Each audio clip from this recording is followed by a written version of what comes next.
आज तुम्हाला इन्स्टंट पनीरची भाजी मी सांगत आहे. तर त्यासाठी जेही काही साहित्य घेतलेलं आहे, डायरेक्ट आपल्याला मिक्सरमध्ये बारीक करून घ्यायचं आहे. बघा कोथिंबीर घेतलेली आहे, अद्रक लसूण घेतलेला आहे. त्यानंतर बघा हा सुहानाचा पनीर टिक्का मसाला घेतलेला आहे, खोबरे घेतलेले आहेत, 1 टोमॅटोज, 2 ते 3 छोटे-छोटे कांदे कट करून घेतलेले आहेत. तर फक्त एवढाच मसाला म्हणजे एवढंच साहित्य आपल्याला घ्यायचं आहे. 1 किलो पनीर आहे बेकरीहून आणलेलं. तर बघा हे स्वच्छ धुवून घेते मी आधी. छान स्वच्छ धुवून घेतलेला आहे. तर व्यवस्थित आपल्याला याचे कट करून घ्यायचे आहेत. कशा पद्धतीनं आणि कसं करायचं दाखवते मी तुम्हाला.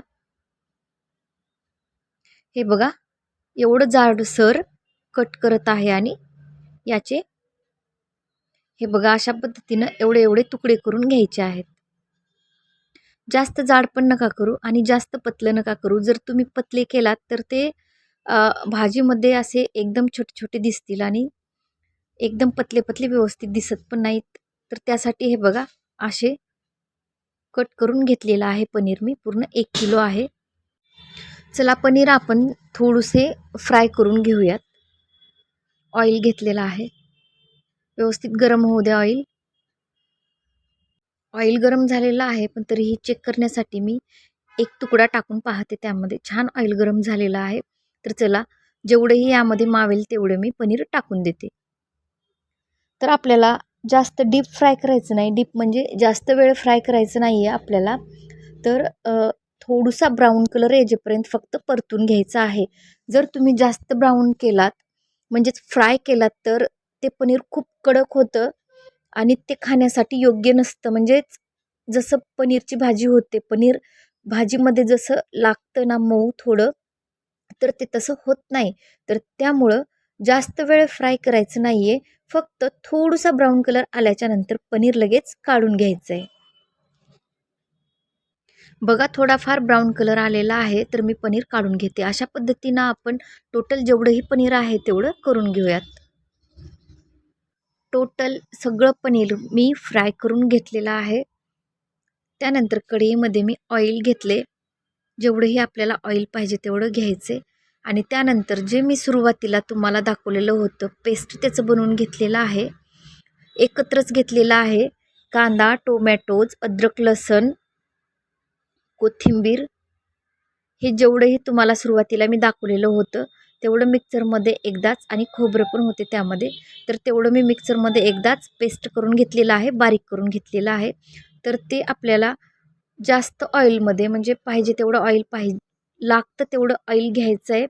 कारण जेही हे पेस्ट केलेलं आहे ते पूर्ण ऑइल सोडेपर्यंत आपल्याला कंटिन्यू मिक्स करत राहायचे. तर त्यामुळं तेल बऱ्यापैकी घ्या, थोडं जास्त प्रमाणात घ्या, ज्यामुळं हे ऑइल सोडेपर्यंत आपल्याला ब्राऊन कलरचं होजेपर्यंत मिक्स करत राहायचे. बघा किती छान ब्राऊन कलर आलेला आहे. तर इथपर्यंत आपल्याला ते कंटिन्यू चालवत राहायचं आहे, मिक्स करत राहायचं आहे, जोपर्यंत असा ब्राऊन कलर येत नाही.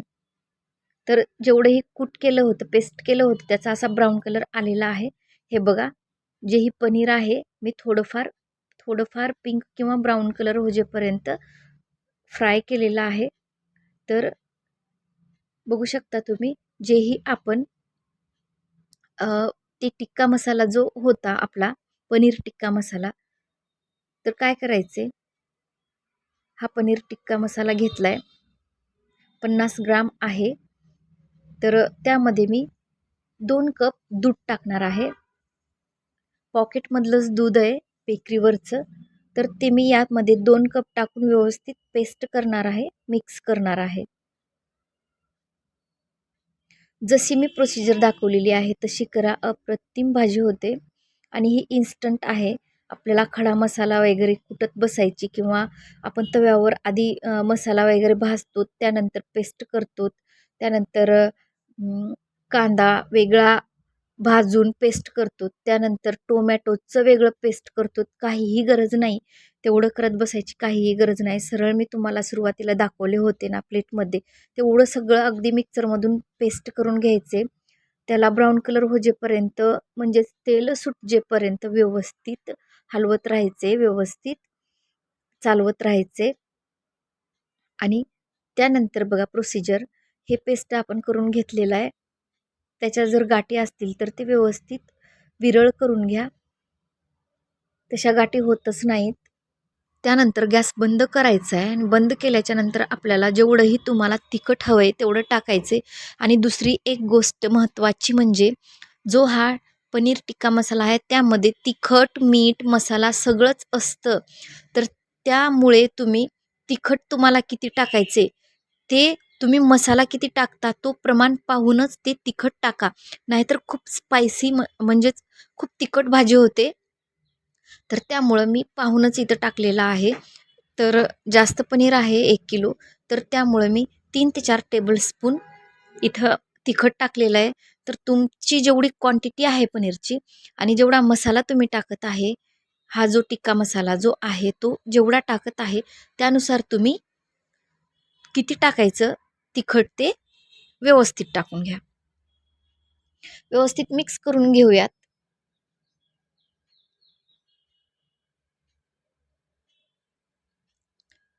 गॅस चालू करून घेऊयात आता. गॅस एकदम कमी आचेवर करायचं आहे, पूर्ण कमी करून घ्यायचं आहे. परत थोडं ऑइल टाकले मी. थोडं मला कमी वाटत होतं, तर त्यामुळं मी तिखट पण टाकलेलं होतं ना, तर त्यामुळे मी थोडं ऑइल टाकले. तुमचं व्यवस्थित असेल तर ठीक, तुम्हाला वाटत असेल तर तुम्ही पण ऑइल थोडं टाकून घेऊ शकता. कारण मसाले पूर्ण भाजले पाहिजेत. मसाले पूर्ण भाजलेले आहेत. मस्त स्मेल पण सुटलेला आहे. त्यानंतर तुम्हाला पाहिजे तेवढं तुम्ही इथं तुमच्या चवीनुसार मीठ टाकून घ्या. आणि व्यवस्थित एक वेळेस आपल्याला मिक्स करून घ्यायचे. कमी आचेवरच गॅस ठेवायचा आहे. तुम्हाला स्पायसी आणखी खायचं असेल तर इथं तुम्ही तिखट टाकू शकता. कारण पाणी टाकल्याच्या नंतर परत तिखट नका टाकू. तर त्यानंतर तुम्हाला जेवढंही थिक पाहिजे असेल, पातळ पाहिजे असेल, घट्ट पाहिजे असेल त्यानुसार तुम्ही इथं पाणी टाकून घ्या. नॉर्मल पाणी टाकायचं आहे आपल्याला. कारण जेव्हा ही उकळी येईल तर तेव्हा हे जेवढंही आता पातळ दिसते ते त्यापेक्षा घट्ट होऊन जाईल. तर उकळी आल्याच्या नंतर आपल्याला हे जे पनीर आहे ते आतमध्ये टाकून द्यायचं आहे. छान उकळी आल्याच्या नंतर पनीर टाकायचं. तर या कढईमध्ये पनीर मावत नाही, त्यामुळे मी कुकरमध्ये हे पूर्ण ग्रेव्ही टाकून दिलेली आहे आणि त्यानंतर त्यामध्ये पनीर टाकलेलं आहे. आणि पनीर पण टाकल्याच्या नंतर आपल्याला 1 ते 2 मिनिट व्यवस्थित त्याला परत उकळी येऊ द्यायचे. पनीर टाकण्याच्या आधी पण उकळी येऊ द्यायचे.